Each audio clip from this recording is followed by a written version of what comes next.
adopted the responsibility to protect. Atrocity prevention. Words kill. All societies are potentially vulnerable. Atrocity crimes. Timely and appropriate action.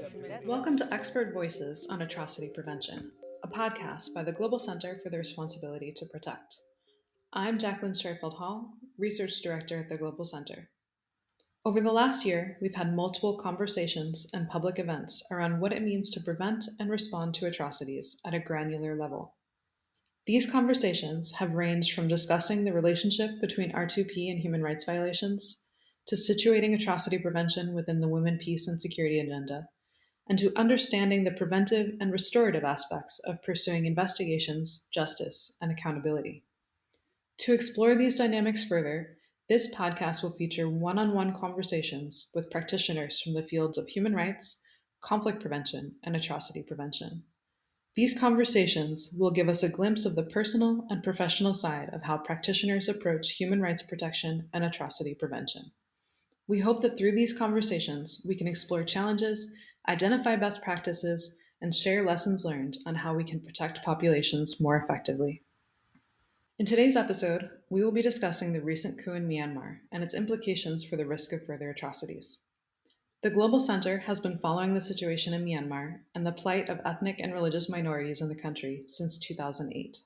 Despite the transition towards democracy and civilian rule more than a decade ago, the Global Center remained alarmed by patterns of discrimination and incitement targeting certain ethnic groups, as well as several bouts of intercommunal violence and ongoing fighting between the military and ethnic armed groups in parts of the country. Following the military's launch of so-called clearance operations in Rakhine State in 2017, a UN fact-finding mission concluded that Myanmar had conducted a genocide against the Rohingya, and that the military had also committed war crimes and crimes against humanity in Shan, Kachin, and Rakhine states. Since then, the Global Center has continued its advocacy to bring the situation in Myanmar to the attention of the UN Security Council and to support efforts to hold perpetrators accountable at the International Court of Justice. We're recording today's episode on Monday, March 1st, exactly 1 month after the start of the coup. Yesterday sadly marked the most violent day in the military's crackdown on protesters thus far, with at least 20 people killed. Today I am honored to be joined by two activists from Myanmar, Weiwei Nu and Myra Dahgaypaw. Myra is a Karen human rights activist from Karen State, Eastern Burma. She was an internally displaced person and a refugee prior to resettling in the US. Myra is currently the managing director of the US Campaign for Burma, and she previously worked as a human rights advocate at the UN with the Burma Fund United Nations Office. Weiwei is a former political prisoner and the founder and executive director of the Women Peace Network in Myanmar. She also co-founded Justice for Women in Yangon and was recently a fellow at the US Holocaust Memorial Museum. Thank you both for sharing your time with us today. I know you're busy amidst the ongoing political situation. Since you're both from Myanmar and have been active on issues related to human rights for some time, I wanted to start today's discussion by asking you to share a little about yourselves and your work on ethnic minority groups in Myanmar to date. Weiwei, would you like to start? Oh, yes, my name is Weiwei Nu, and I work for Women's Peace Network. We set up the organization since 2030, and since then I've been working very intensively around the issue of protections of minority rights, building peace and empowering the community so that we can address the issue of the severe forms of human rights violations and marginalizations of the ethnic and religious minorities, and bring justice for those who suffered from the injustice, and potentially eventually build peace in Myanmar. Thank you for that, Weiwei. Myra, could you also give us a little introduction into your own background working with ethnic minority groups in Myanmar to date? Sure. Thank you. Thank you for having us. So, yes, I'm Myra Dahgaypaw from Eastern Burma, current state. Yes. So, I guess for me, I find it as the way of giving back to the community, and I also, to a certain extent, feel responsible to do what I've been doing, because it is important for the people who are left behind, who doesn't experience the freedom I have experienced here in the US. So with that, I just wanted to talk a little bit about our organization, US Campaign for Burma. Currently, we're focusing on ethnic minorities, especially regarding issues that are not really written or talked about in the international news. Myra, could you tell us a little more about what risks minorities faced before the coup, including from military suppression? The Burmese military, also known as Tatmadaw, is increasing their ongoing offensive um, in the ethnic states that leads to human rights violations, mass atrocities, murder, and displacements, and all this stuff.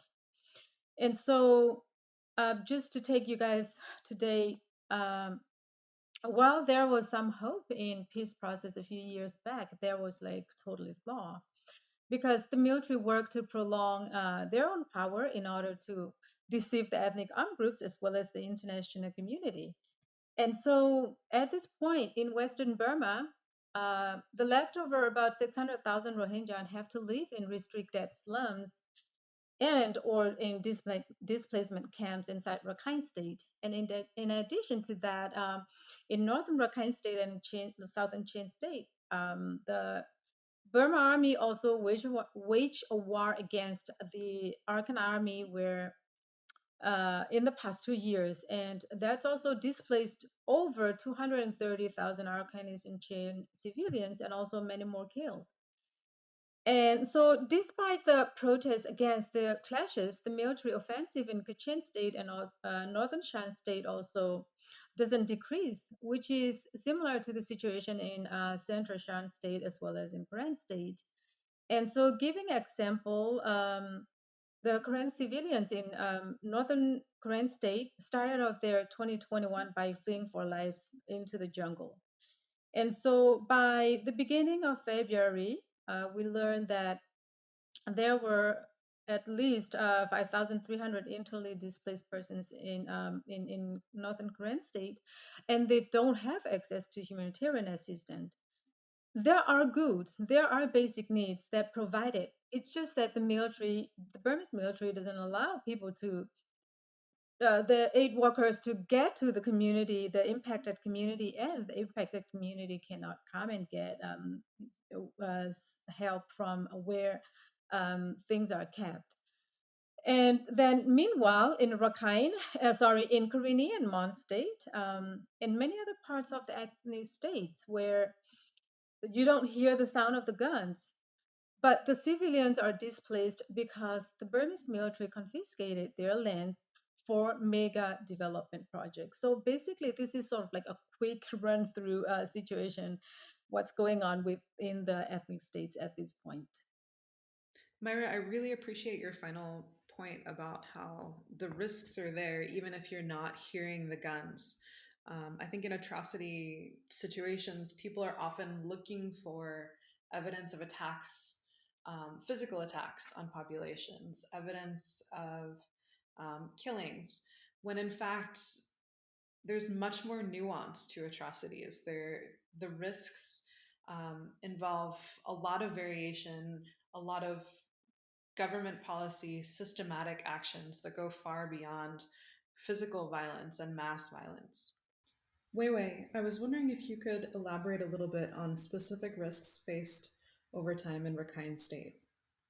So when we talk about Rakhine State, we're specifically documenting human rights violations against the Rohingya populations, and we have been doing advocacy to end the attack and violence against Rohingya in Rakhine State, as well as build build trust and relationship between the Rakhine Rohingya and the rest of the populations, where we had a situation that this particular group has been somehow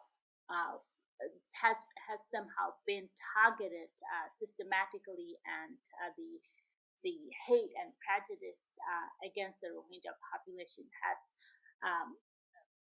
throughout these years has been escalating through many situations, underlying situations as such, hate campaign, hate speech, and propagandas against the Rohingya population. And have you seen any increasing risks in Rakhine State or risks to the Rohingya since the start of the coup last month? Not really. My feeling is that the military right now trying to legitimize and normalize the coup as much as possible. They are trying everything they can. They are using every tactics available to legitimize and normalize the coup. Then we will see, I think, even more escalations of human rights violations in the ethnic communities, areas in the ethnic communities. And but right now, in Rakhine State, when it's come to this Rohingya, the Min Aung Hlaing, the Commander-in-Chief, the leader of the coup, he announced that on televisions, Myanmar TV, he said he is going to start repatriation, resume the dialogue, discussions with the Bangladesh that they have with NLD government, and they will continue repatriation process with the according to the current framework. So that it seems like, for a lot, it's kind of confusing, and it can be seen as a positive development, perhaps. But it's in my observations, it is just a trap, or it is just an incentive. I think he is given to the international community to ease pressure on him. Thank you for that, Wei Wei. We agree that the current situation challenges the opportunities for a safe, dignified, and voluntary repatriation of Rohingya, which is extremely important to keep the process in line with international law. So this current situation raises a number of risks related to that. Myra, from your observations, what are the biggest risks to civilians amidst the ongoing coup? Has anything changed or worsened for particular ethnic groups or minorities since the coup started? There are so many different things. So, but I probably might talk about 3 to 4 things. Is that okay? So now you see the coup is happening in the country, and then in the preliminary analysis of the harsh crackdown on the unarmed protesters led by the young people, there has been a disproportionate crackdown on young people protesting in the ethnic nationalities areas and in the conflict affected areas such as Kachin State. And so we saw that even though the protests in the ethnic areas are smaller comparing to protests in, say, Rangoon or other urban areas, the number of arrests of the ethnic protesters is disproportionately high. I wanted to highlight that. And also, we can expect that there will be more aggressive attacks on the civilians if ethnic armed groups organization challenge the military's agenda.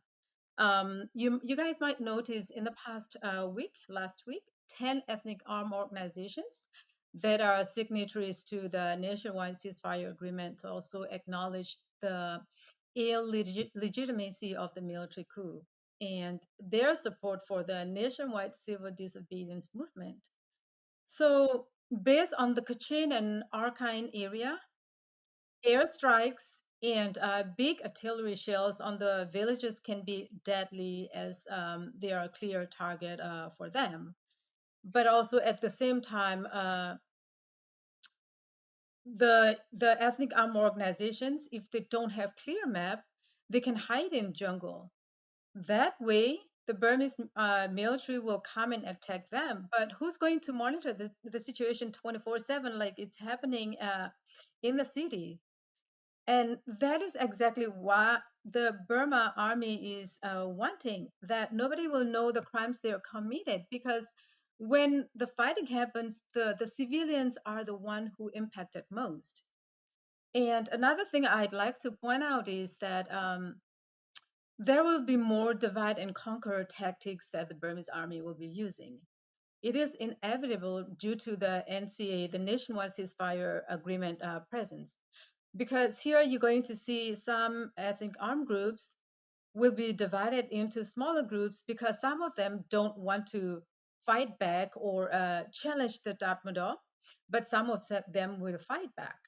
Why is because, for instance, again, in Karen State, you have a lot of roads that are very accessible from the city to the jungle.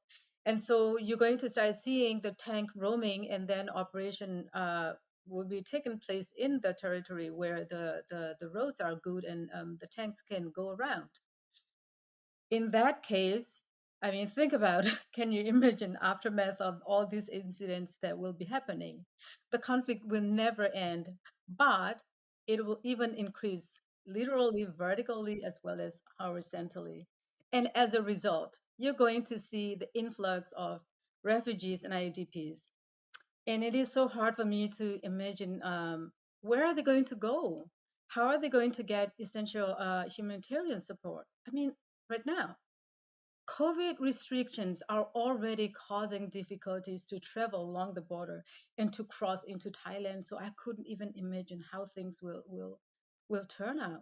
Since you've both mentioned military attempts to legitimize the current government and the need for the international community to continue resisting legitimizing the coup, I think we should transition to discussing the international response to the situation. So, over the past month, we've seen a lot of states and UN officials condemn the coup, and in some cases, states have issued sanctions against the military leaders. So, I'm wondering, have you noticed a difference in the reactions from the international community after the findings of the UN fact finding mission, which presented evidence of genocide, war crimes, and crimes against humanity in 2018, versus the current response and reaction of the international community to the coup, or even the response of the international community to other crimes happening in Myanmar? Myra mentioned earlier the fighting going on in Kachin, which I don't even think is on the radar of many people in the international community, either because it hasn't risen to the level of the Security Council, or it's just not as front and center as some of these bigger stories. Sure, certainly. I mean, it is very sad to see that the international community is only reactive to what actually is happening, but not proactive to help resolve the root cause of the problem. Burma's situation is not a one-time issue. It has been rooted very deeply, and therefore it has to be solved. But until now, I mean, the international community is still making verbal condemnations, but no concrete action is taken yet. Like we will talk about. I mean, the Rohingya exodus took place in September 2017, and back then they made a little noise as if they care. Um, but then what? After some years now, there's no perpetrators were brought to justice or punished, and the killers are walking around free. But the impacted communities, they are the ones who have to live in fear on daily basis. And very few countries consider the Rohingya situation as genocide, while war crimes and crimes against humanity also taking place in other ethnic areas. And then just a handful of countries support ICJ case, and no one talks about ICC anymore. So that clearly says that international community is just only reacting when things are happening, and then if things are not happening, they are acting as though nothing happened. So yes, we do business with military as usual. That's such an important observation about how it's constantly reactive when it comes to the situation in Myanmar. The international community issues statements in response to things happening, but often isn't there to lay the groundwork when you're at a phase where you should be addressing the root causes of the conflict. Wei, I'll turn to you. Do you have any reflections on this difference we've seen in the response of the international community to evidence of genocide versus the response to the ongoing coup? Yes, the international community has responded to it, mostly statement and um, a statement and condemnations over the past few weeks. These responses are already too late, and even now the response is not enough because this military is emboldened by the impunity that they have been enjoying for many years, for decades. They basically felt they got free pass in 2010 when we had 2011 when we had political transitions. Their past crimes were never addressed. We never had transitional justice processes, and then they continue to implement their agenda, and they continue to use ethnic and religious minorities to for their political interests, and even to the point that they try to eliminate an entire ethnic group from Myanmar, right? And then they continue to commit this gross international crimes and human rights violations, and they started this clearance operations against Rohingya in 2016. There was no actions. Instead, reward. For instance, the U.S. lifting sanctions in the middle of this clearance operations, right?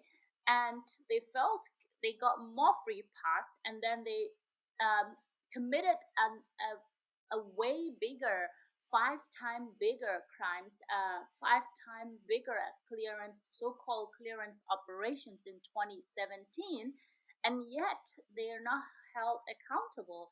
So they felt they got another free pass that they can continue to commit whatever they want, and this is the result that we are seeing.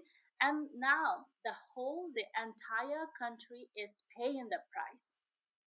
It's the result of the collective international failure, and it is the result of the immoral leaderships inside Myanmar. It is result of the compromises that political leaders made over the suffering of people, over the suffering of communities and groups like Rohingya.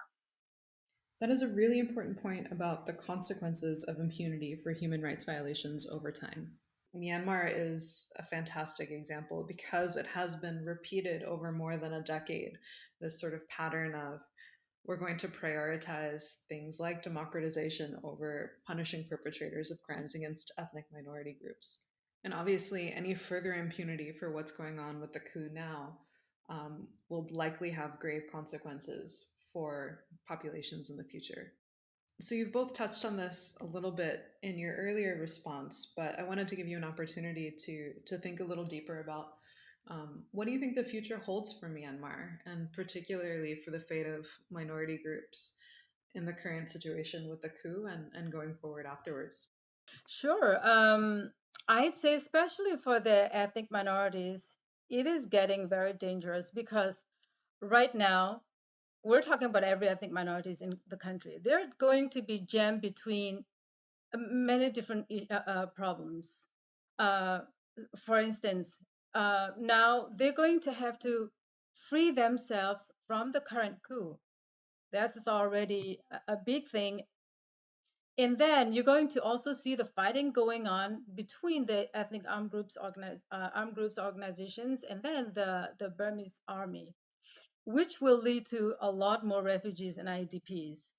And at the same time, for the ethnic groups, even if this coup is resolved, they will still have to work on the political resolution for real federal union. And before then, there could be increase of offensiveness in the ethnic states. And so, I mean, the very important thing I wanted to point out is that patching up issues here and there with humanitarian assistance, which mostly goes through the government approval channel anyway, is not going to help with the situation in Burma. And the international community really, one thing I wanted to point out, and if they are listening, I really wanted them to listen to this piece, is that they need to empower and support ethnic minority-led community and social development organizations and structures that are operated elsewhere, where they are working directly with the impacted communities and where the refugees are located, but not where the military control. Because here is that the cross-border aid is critical. And if you go through the Burmese military or the Burmese government, you're going to end up giving away more than half of the fund over there anyway. So what if not working and empowering the ethnic community leaders who have been working there all this time? They have the infrastructure that is workable. That is why they've been working with and working for the refugees and the internally displaced people for all these years. The Burmese government, the Burmese army never come in and help us. Instead, they put us into trouble. So that is one thing that I wanted to make sure that the international community is making note of that, because for us to be able to come up to the same level, to level up with the Burmese government and the Burmese military, we need to be lifted up. We need to be empowered. Otherwise, we're going to be there at the bottom and we're going to be oppressed and we're going to have to fight. And this vicious circle is not going to never end. I completely agree with Myra in terms of the empowering the ethnic minorities populations, and a lot of this targeted persecution has actually been able to continue because of this repressive system that weakened, that create vulnerability among the ethnic communities, and that that create higher level of inequality gap between the Burma ethnic and the other the rest of the ethnic minorities. So the need to address inequality is crucial. The need to address inequality in all levels is crucial. Especially, we need to be lifted up through education and through economy. So that is two key areas that we should pay attention to. I think because international responses are slow and soft, the Burmese army has actually waited for a month now. It has been very slow and very soft. Thus, yesterday on the 28th February, they use really severe level of violence attack against the civilian, against the peaceful protesters, including the use of lethal force, firearms, and many brutal forms of attack against these peaceful protesters. In some cases, they even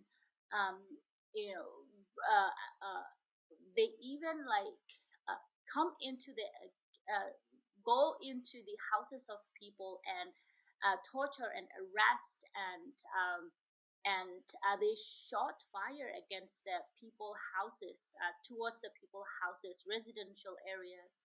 And there has been in some incidences indiscriminate shootings against unarmed civilians.